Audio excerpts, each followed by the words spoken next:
siguiente tema es tricocefalosis. Ya para ir tomando apuntes. Tricocefalosis. Cuando yo les hablaba en los primeros temas, ¿sí?, de generalidades, justamente hablamos de los parásitos que eran helmintos y protozoarios. Dentro de los protozoarios, de los helmintos, había ya sea nematelmintos o platelmintos que eran hematófagos, ¿sí?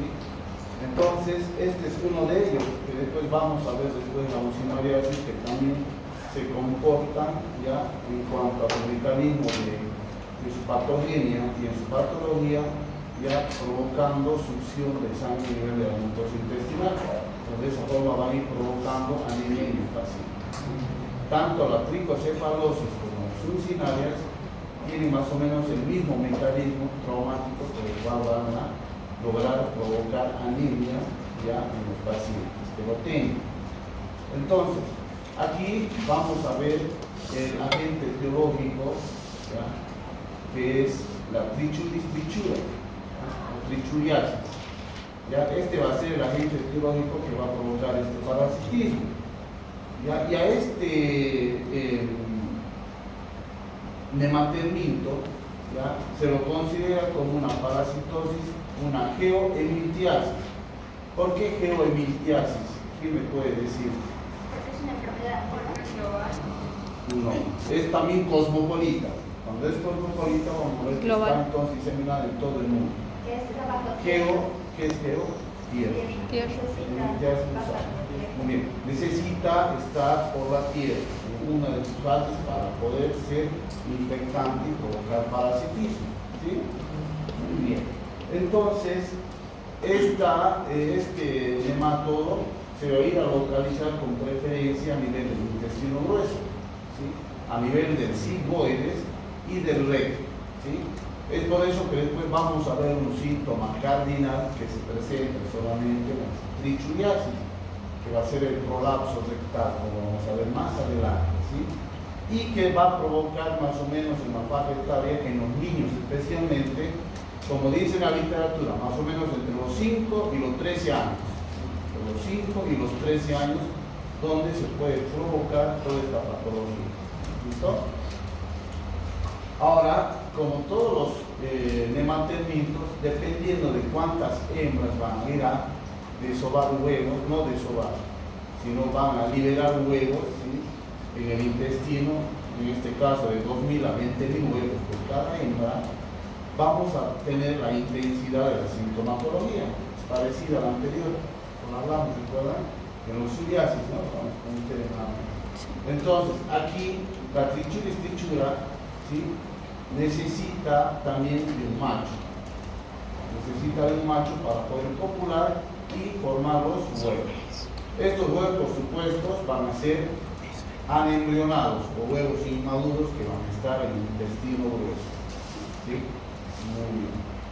Como yo les iba diciendo, la gravedad de la infestación va a dar los parámetros de las formas clínicas, porque va a haber formas clínicas en las cuales el paciente puede ser asintomático y puede ser sintomático, ¿sí? Entonces, dependiendo de la intensidad de la infestación, como dice ahí, puede ser asintomático hasta llegar a tener disentería. Van a provocar una inflamación en la mucosa intestinal y dando como detrimentos desprendimientos de la mucosa intestinal, provocando una diarrea disentería, ¿sí?, o mucosanguinolenta, como dice en la diapositiva. Ahora, en cuanto a su morfología del agente etiológico, es por eso que se llama tricocefalosis, ¿sí?, porque viene de la palabra tricos, que significa pelo. Entonces, ¿pero por qué? Porque este nematodo generalmente en los 3 tercios anteriores van a ver que es muy delgado con la cabeza finita, y la parte posterior ya se va a ir ensanchando, va a ser más doloroso, ¿sí? Muy bien. Entonces indica pelo, y es que algunos autores lo denominan también gusano en forma de látigo, ¿sí?, por la disposición que tiene. Aquí, como en todos los nematelmintos, la hembra va a llegar a medir entre 3 a 5 centímetros, o sea, va a ser mucho más grande que el macho. El macho va a medir de 1.5 a 3.5 centímetros, ¿sí? Entonces, por supuesto que la hembra, es igual que nosotros, va a tener un extremo posterior recto, ¿no? Y el macho va a tener un extremo posterior enrollado, donde va a terminar en la espícula copulatriz, ¿sí? Para poder copular con la hembra. Voy a ver si traigo aquí. Vayan viendo la forma.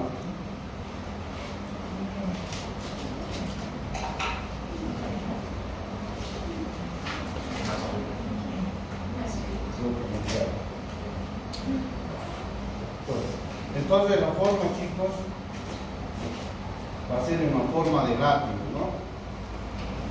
Con su extremo anterior bien delgado, ¿sí? En la boca, ya, a ver, vamos a pasar aquí. Entonces, el extremo anterior va a ser delgado y filiforme, ¿sí? Donde se encuentra la boca y tiene un par de láminas pequeñas cortantes, ¿sí? Ya, y que varios autores lo dan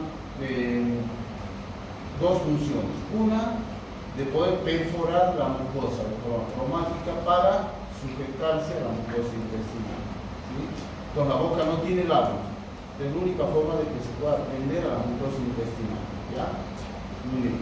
Y el extremo distal va a ser donde se vayan a rodar, como dice la diapositiva, los órganos reproductores y el recto, tanto en el macho como en la hembra, ¿ya? Muy bien. Pueden ver la forma ahí del nematelminto,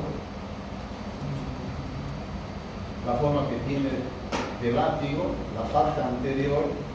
A su derecha de ustedes está la parte posterior, ¿sí? Como pueden ver, este es un macho o hembra. Un macho. ¿Por qué? Con enrollada. Muy bien, siempre va a ser enrollado. Y la parte anterior, miren que es muy delgada, Fina. muy delgada, muy pequeña, ¿sí? Muy bien. Entonces, vuelvo a repetir que los machos van a ser más pequeños que las hembras, ¿no? Como en todos los nematelmintos, igual, estos van a tener un sistema digestivo, un sistema nervioso, un sistema muscular. El sistema digestivo va a iniciar por la boca y van a terminar en el ano, ¿sí? En el ano o la cloaca, ¿ya? Muy bien. Otra característica, como en todos los nematelmintos, es que las tres partes posteriores de la hembra van a estar llenas de huevos, o sea, el sistema reproductor útero, las ramas ováricas, van a llegar a ocupar los 2/3 posteriores de toda la longitud del nematelminto. Y solo la parte anterior, que es la más delgada, es una parte tan solo del tercio anterior. Como pueden ver, ahí tienen la forma de los huevos, ¿sí? Ahora, los huevos tienen la forma de un balón de fútbol americano, ¿listo? Entonces, estos huevos tienen dos tapones a ambos lados, se llaman tapones aluminideos de alúmina, que son por los cuales cuando se vaya a reblandecer ese huevo llega al estómago, los tapones son los que se van a eliminar y por ahí se va a liberar la larva, ¿no? La larva inmadura. Muy bien. ¿Este huevo será maduro o inmaduro? Inmaduro, porque no hay una larva, ¿sí? Cuando hay una larva, ya se puede considerar maduro, ¿ya? Muy bien. Lástima que no traigo. No presto, no olvido.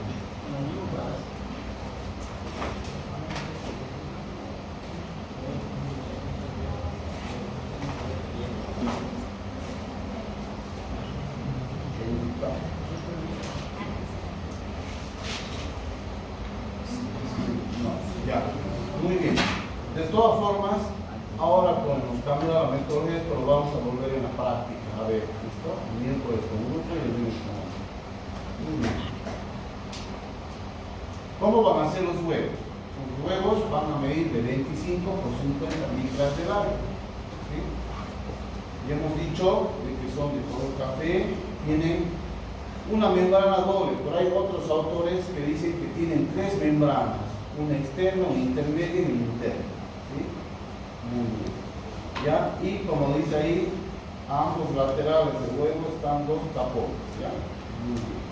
La hembra puede llegar a desovar hasta 200.000 huevos por día. Entonces, a 200.000 huevos por día. ¿Sí? Ese es un huevo que está en plena maduración. Es un huevo granuloso han embrionado. ¿Sí? Siempre que vean así, bueno, ya les dije que por ahí no van a ver, pero nos van a informar que huevos de trichura y trichura, entonces tricocefálicos. ¿Sí? Lo vamos a ver en la práctica, actualmente han embrionado. No hay una lata definida, pero sí aquí van a ver la diferencia, que no tengo mi puntero. Estos huevos, ¿lo ven algo de diferente? Como aquel de la derecha. Muy bien, entonces aquí la parte nuclear de toda su cromatina granular se está provocando ya la segmentación de la larva. Ya se está formando, a diferencia de este, ¿ven? Este es totalmente granuloso, ¿no? Al interior.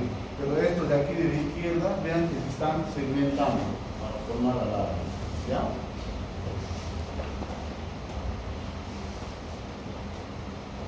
Vamos a hablar del ciclo de vida.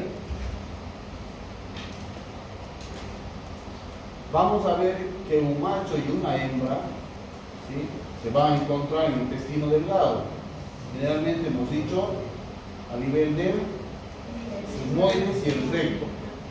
Hay veces que también puede llegar a ubicarse en el ciego, ¿sí?, en el ciego. Y ahí también puede ir madurando, ¿sí?, las larvas. No estoy hablando de los adultos, pero no estoy hablando de larvas ni de huevos. ¿Ya? Entonces, una vez que copula el macho con la hembra va a liberar los huevos, y estos huevos se dice en uno de los ciclos y en las teorías que este huevo sale sin embrionar al exterior. ¿Sí? O sea, los huevos pueden salir al exterior por las heces fecales del paciente o del huésped, ¿sí?, al medio externo para terminar de madurar ahí.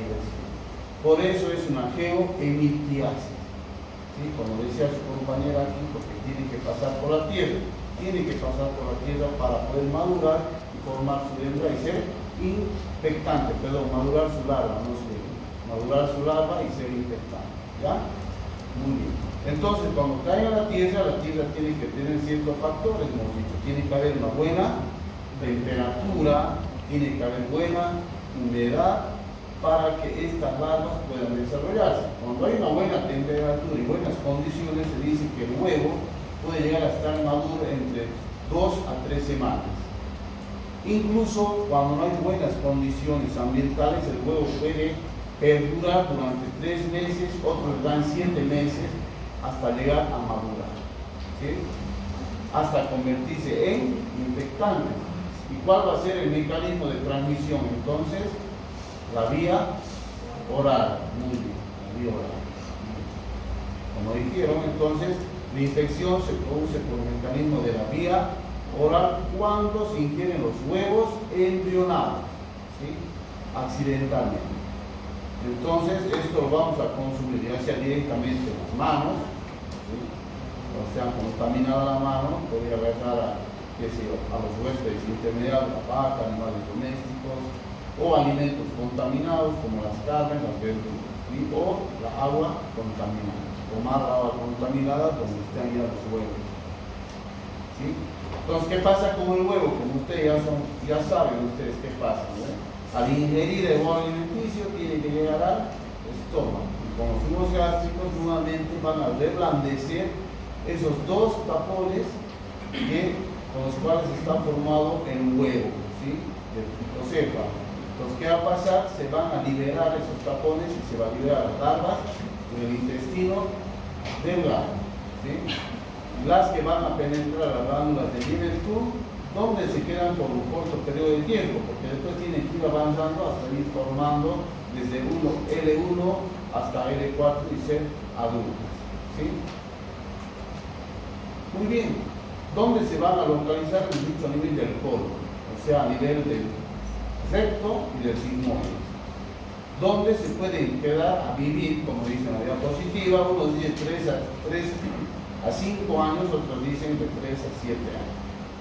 ¿Sí? Algunos toman una media en que es 4 años. ¿Sí? Pueden leer a veces una literatura por ahí, entonces esto se puede quedar a vivir con nosotros. ¿Sí? Pueden quedar a vivir 3, 4 años, por eso siempre es mejor desparasitarse por lo menos una vez al año. ¿Sí? Muy bien. Como pueden ver acá, en la parte del ciclo,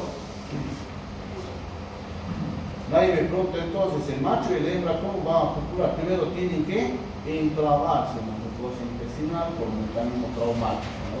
Una vez que se enclavan con las lancetas, entonces ellos van a copular, ¿sí? Y se van a quedar anclados a la mucosa intestinal. Ahí está el ciclo biológico, que es lo que yo les acabo de explicar, ¿sí? Entonces el huevo tiene que caer mediante las heces fecales al medio exterior, y donde pasa un cierto tiempo, como hemos dicho, 2 a 3 semanas, pero puede quedarse hasta 7 meses o 3 meses hasta terminar de madurar y ser infectante, ¿sí? Muy bien. Entonces, del huevo granuloso, como vemos en el centro, vamos a pasar a este huevo donde está segmentando por 2 células, ¿sí? Se está segmentando y al final termina una larva infectante, la cual va a ser consumida por el huevo. ¿Cómo va a ser la patología de este parasitismo? ¿Cómo será que yo he explicado? ¿Qué va a provocar a nivel de la mucosa intestinal? Será traumática, ¿no? Traumática exfoliativa. Y en cada punto donde se vaya a incrustar un tricocéfalo, entonces va a haber un punto de sangrado, porque hemos dicho que tienen 2 pequeñas lancetas, los cuales se van a incrustar. Y esas lancetas accidentalmente a veces van a perforar los microcapilares que están formando la mucosa intestinal, ¿sí? Entonces, de ahí algunos autores sugieren que estos son hematófagos, ya que algunos pacientes pueden llegar a tener anemia severa, ¿ya? Muy bien. Cuando hay infecciones intensas dentro de la patología, se dice que estos parásitos pueden llegar a debilitar la musculatura de los músculos rectales. Entonces, cuando hay una infestación masiva, especialmente en niños, van a llegar a provocar colitis y rectitis. Si es que uno no va a ir a controlar esa colitis y rectitis, se va a presentar el prolapso rectal, que es un síntoma cardinal de la siciliasis. Ocasionalmente, dependiendo del grado de infestación, pueden también provocar apendicitis, ¿verdad? Muy bien.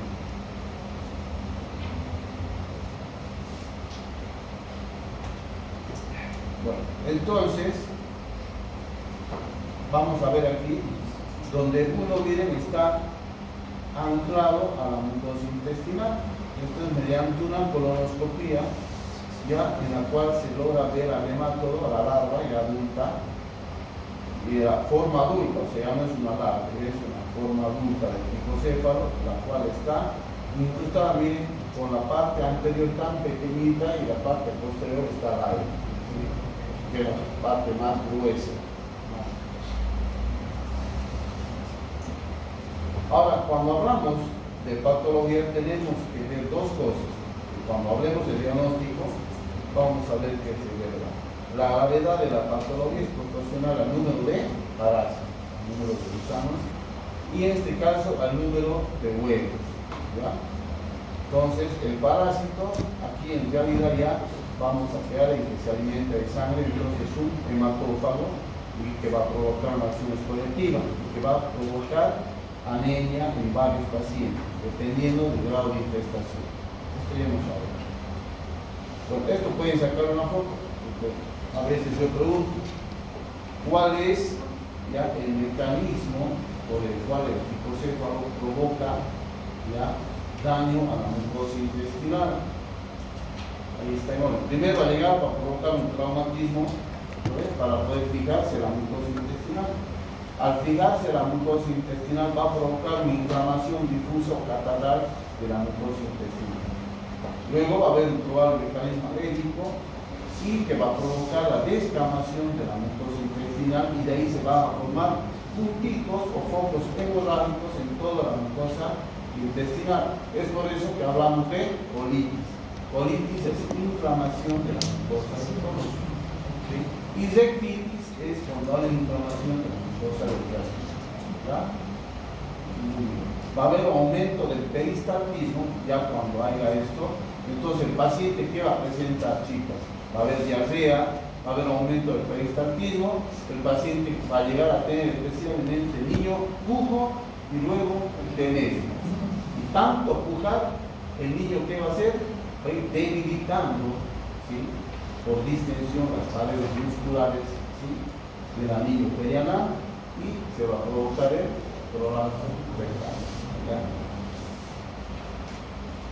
En cuanto a las manifestaciones clínicas, como yo les decía antes, dependiendo de la infestación, algunas formas van a ser asintomáticas, el paciente no va a tener síntomas, ¿ya?, y se puede autolimitar el parasitismo. Pero cuando haya una infestación muy grande, entonces el paciente puede llegar a tener dolor abdominal de tipo cólico, diarrea líquida que puede llegar a ser disentérica cuando haya colitis y rectitis, con moco y sangre. No solamente la diarrea disentérica ya tiene moco y sangre. Y luego de esa diarrea, si no hay un control y está avanzando el número, por supuesto que el niño o el adulto va a tener pujo y tener. Ahí está el concepto, se los puse, que es pujo y que es tener. Y también pregunta, ¿qué es pujo y qué es tener? ¿Sí? Pujo, ahí está, necesidad de eliminar la materia fecal con mucho esfuerzo. ¿Sí? Uno va a pujar al baño y a veces no puede hacer nada, simplemente se recuerdan cuando hablamos de la amibiasis fulminante, el esputo rectal, ¿recuerdan ahí? Que eran pedazos o trozos de la mucosa, simplemente no había nada de eso. ¿Sí? Eso es la punta. Y el tenesmo va a ser el espasmo doloroso que provoca la necesidad en el paciente de una nueva evacuación. O sea, tienes un espasmo doloroso a nivel del recto, vas al baño, llegas ahí y se te pierde y no haces nada. Nuevamente vuelve el paciente, otra vez tiene ese espasmo doloroso a nivel del recto, va al baño y las heces son negativas. ¿Sí? Eso es tenesmo. Una vez que el paciente ya ha pasado por el pujo y el tenesmo, va a llegar a presentar en algunos casos, no en todos, el prolapso rectal. ¿Cuándo se presenta el prolapso rectal en la tricocefalosis? Pondrán ustedes, se presenta este cuadro en forma grave en niños desnutridos, los cuales ya van a tener una hipotonía de los músculos perianales y relajación del esfínter anal, dando una mucosa rectal inflamada y sangrante. Se va a provocar un prolapso debido al peristaltismo y esfuerzo del paciente a la defecación. ¿Me entendió? Entonces, dentro de la manifestación clínica siempre el dolor abdominal. Nosotros tenemos que saber que no siempre el dolor abdominal va a ser un síntoma del parasitismo. Cuando ustedes sean médicos, el dolor abdominal puede ser de distinto origen, distinto forma etiológica. El dolor abdominal puede ser localizado, generalizado, chicos. Entonces cuando llegan a semiología ya van a ver, si es un dolor localizado, ustedes por ahí se apuntan aquí al epigastrio, tengo un dolor aquí por debajo del esternón, ¿no? Mientras que cuando digan tengo un dolor abdominal, me duele todo el abdomen, todo. Vientre bajo, dicen algunos pacientes, ¿no? Y unos directamente se van aquí a la vesícula, ¿no?, al hipocondrio derecho, me duele el lado derecho. ¿Sí? Pero ustedes ya tienen que, para eso van a ver la semiología clínica. Ya cuando ustedes estén en esa época, el quinto año de internado, ya se van a dar cuenta que les va a servir de mucho la semiología. ¿Ya? Entonces tiene un dolor abdominal generalizado y en los pacientes desnutridos, ¿sí?, desnutridos y que ya están con rectitis, o colitis, pueden llegar a presentar el prolapso rectal. Entonces, en el niño, debido a la gravedad de la infestación de este parasitismo, con los días y debido al exceso de números de deposiciones diarreicas, va a hacer que el niño se vaya a prolapsar. Entonces el niño puede llegar hacia la emergencia y ustedes, si se recuerdan de esta patología y si ven los gusanitos ahí moverse, los tricos, porque vean que ahí hay gusanitos, ¿ven? van a decir esto es una tricocefalosis, esto es una trichuriasis, y les van a mirar a ti. Esto es una trichuriasis. Entonces, ahí tenemos que hacer el tratamiento. Ya está el diagnóstico, chicos. Aquí ya estaría el diagnóstico, si es que ustedes se recuerdan de lo que vayamos avanzando. ¿Qué vamos a hacer para que ustedes, mediante la clínica, ya determinen el diagnóstico definitivo? Lo siguiente, podemos pedir un examen parasitológico directo para identificar los huevos en las heces fecales, ¿no? Hay un método que es el método de Cato-Cas. El método de Cato-Cas. Cato con la K de kiwi, A, doble T, Cato-Cas. Está en Botero. Este método utiliza en el laboratorio para medir la intensidad de la infección. ¿Sí? ¿Y qué hacen los laboratoristas? Entonces van a ver cuántos huevos hay en un campo microscópico por un gramo de heces fecales.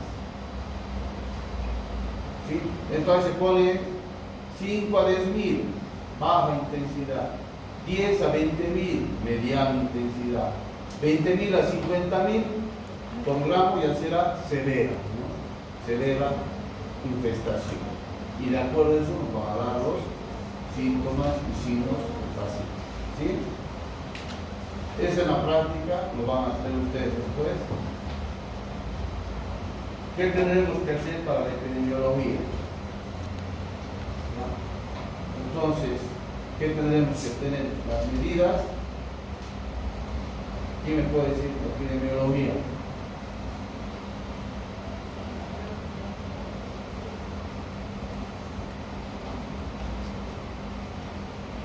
¿Cuáles son las medidas de control que estaba haciendo? Lavado de manos, higiene personal, desinfección de alimentos, control sanitario, control de azúcar.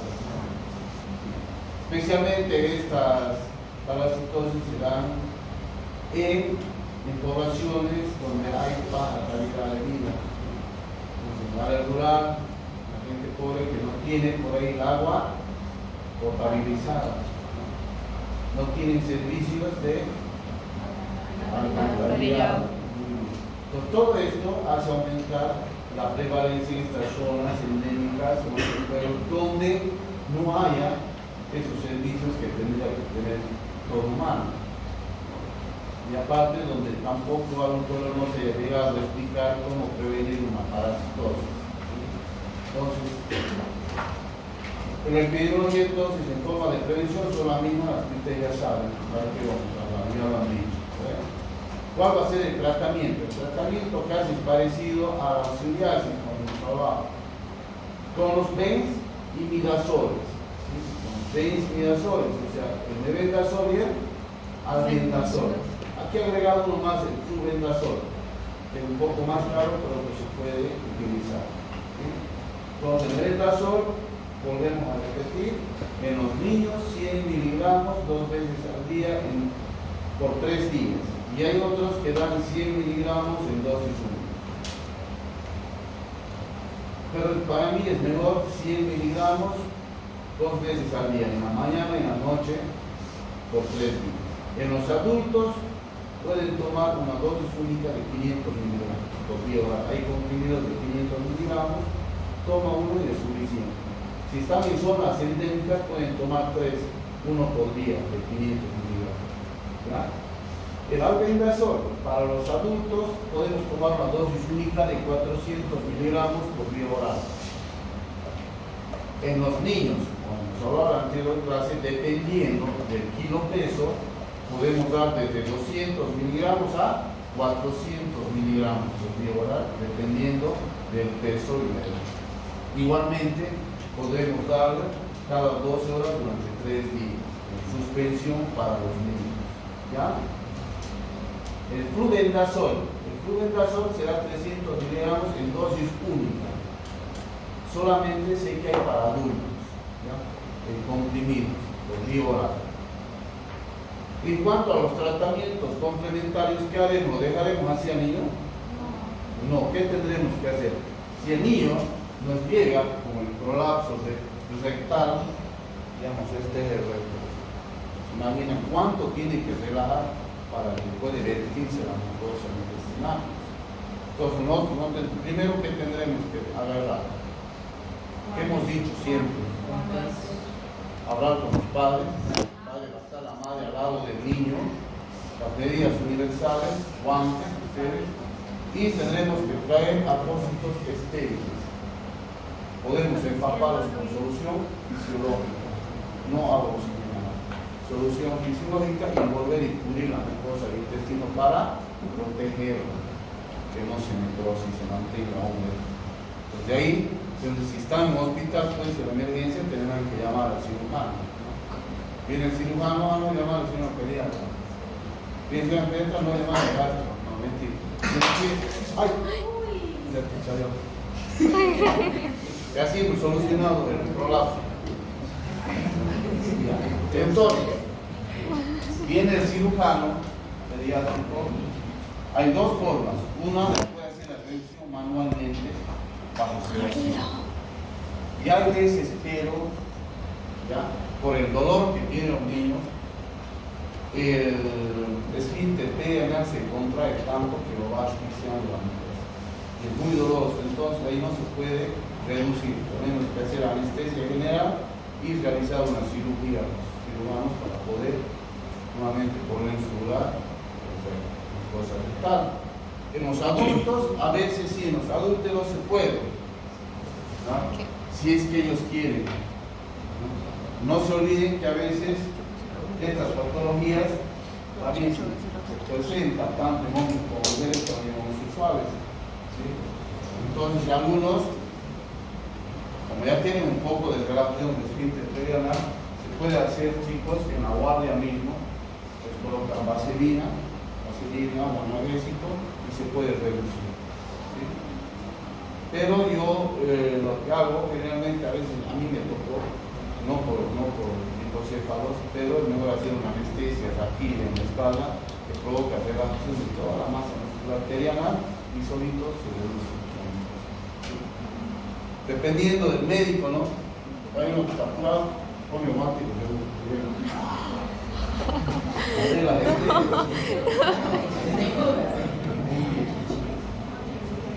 va a volver a nacer. Bueno, entonces,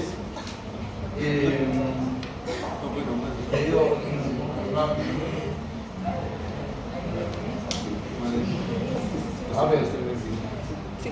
puede ir hablando en voz baja, pero no voy a llamar. No nos puede decir las notas. No, es para Gabriel y no sé quién. No tienen práctica, una práctica. Cortes.